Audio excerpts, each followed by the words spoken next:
Hello, my dear boys and girls. Welcome back English lessons. How are you today?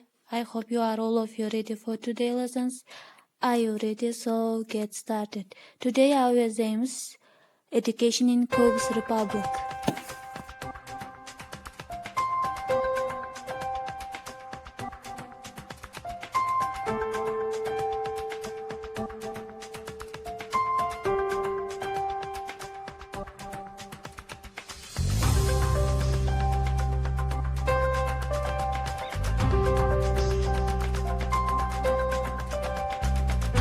The school system in Kyrgyzstan includes primary grades 1 to 4. Some schools have optional 0 grades, secondary grades 5 to 9, and high grades 10 to 11 divisions within one school.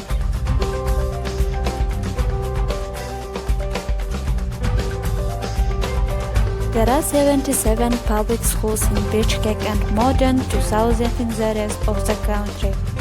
There are 55 higher educational institutions and universities in Kyrgyzstan, out of which 37 are state institutions.